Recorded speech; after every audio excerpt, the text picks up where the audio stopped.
शिवाय spiritual and motivational guidance में आप सबका हार्दिक अभिनंदन और आप सब जो सहयोग कर रहे हैं उसके लिए धन्यवाद। ट्रांसफॉर्म होना अपने लिए चुने। ट्रांसफॉर्म होना, हम हमेशा ट्रांसफॉर्म दूसरों को करना चाहते हैं, दूसरों को बदलना चाहते हैं। मैंने सेशन में ये क्वेश्चंस कई बार फेस किया है। क्या मैं ऐसा करूंगी तो सामने वाला बदल जाएगा? ठीक, तो मुझे एक ही बात समझ आती है कि खुद तो पहले ट्रांसफॉर्म हो जाओ। बॉडी, माइंड, सोल से ट्रांसफॉर्म हो जाओ। खुद अगर ट्रांसफॉर्म हो गए, खुद की एनर्जी चेंज हो गई, तो क्या सामने वाला आपको वैसा ही दिखाई देगा? पहला क्वेश्चन मार्क। नहीं, बिल्कुल नहीं। क्यों? आप चेंज हो गए, वास्तविक में चेंज हो गए। ठीक, अपने सबकॉन्शियस माइंड में जो पुरानी प्रोग्रामिंग थी, आपने उसे रिलीज कर दिया, हील कर दिया, नई रिप्रोग्रामिंग कर दिया। आपकी एनर्जी चेंज हो गई। तो जैसा पहले सामने वाला था, क्या आपको वैसा दिखाई देगा?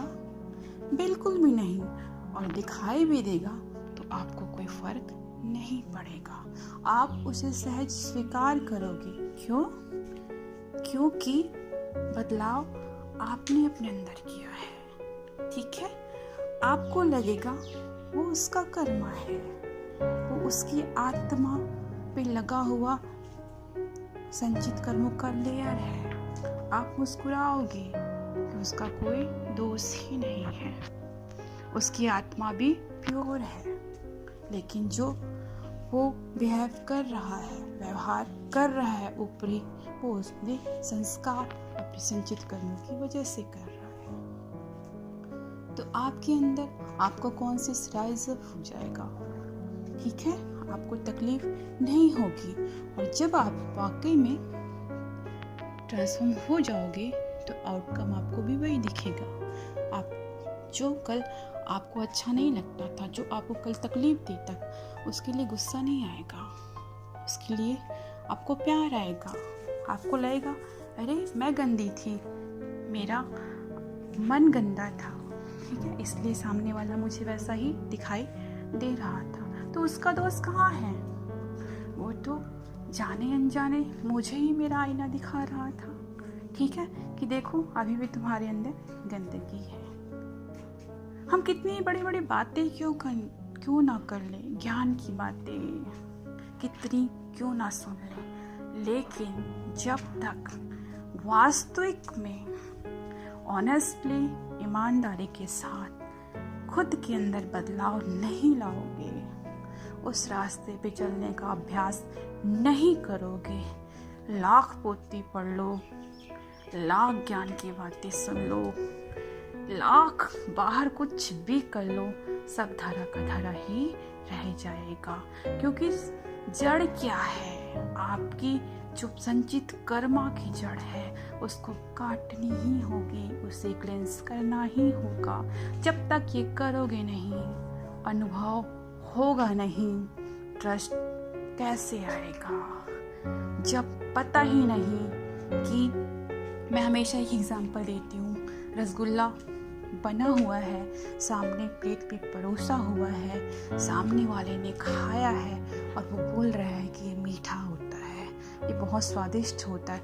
आप सिर्फ सुन रहे हो उस ज्ञान को, सेम ज्ञान की बातें वही है, आप उसको सुन रहे हो, लेकिन आपने चखा ही नहीं है। जब तक आप चखोगे नहीं, आपके मुंह से अंदर वो पेट में जाएगी नहीं, आपको उसका स्वाद का अनुभव होगा ही नहीं, तब तक कैसे बिलीव करोगे? बिलीव मान लिया, तुम बिलीव कर भी लिए, लेकिन उसमें फैथ लाओगे कहाँ से? वो टगमगा जाएगा। लेकिन जिस दिन अनुभव कर लोगे कि यस मैंने खाया है, ये वास्तविक में मीठा होता है, तो उस दिन आपकी ट्रस्ट को कोई भी हिला नहीं सकता, आपके बिलीव को कोई हिला नहीं सकता। वो आपका अनुभव है। आप अड़िग होके बोलोगे नहीं ये सही है।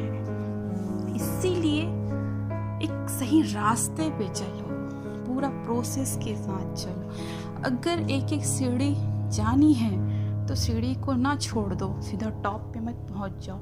यस, डेस्टिनी तुम्हारा वो लास्ट सीढ़ी है, वो टॉप है आपका, लेकिन स्टार्टिंग तो आपको नीचे से करनी होगी ना, पहले सीढ़ी से करनी होगी ना। तो भूलो मत, इसलिए खुद से हर चीज अभ्यास करो। कोई चीज करते हो तो वास्तविकता में करो। पहले कोई एक चीज को अपना हील कर रहे हो तो बी केयरफुल, पेशेंस के साथ उसे कंप्लीट करो, उसे परमानेंट क्योर करो। नेक्स्ट स्टेप पे आओ। बहो नहीं, भेड़ चाल चलना बंद करो। वास्तविक में अपना ग्रोथ चाहते हो तो स्टेप बाय स्टेप चलो। मेरा गुरु हमेशा कहता था, सहज पके तो मीठा। यस, 200% सत्य है। बस मैं इतना ही कहना चाहती हूँ। अगर ट्रांसफॉर्म होना है तो खुद को बदलो, खुद में बदलाव लाओ, खुद में फोकस करो, खुद की गंदगियों को पकड़ो, हील करने की हिम्मत करो, आगे बढ़ो, दृढ़ता से आगे बढ़ो। इम्पॉसिबल कुछ भी नहीं है, पेशेंस लगता है असंभव कुछ भी नहीं है। बस मेहनत करो, क्लेंस करो, आगे बढ़ो। नमः शिवाय।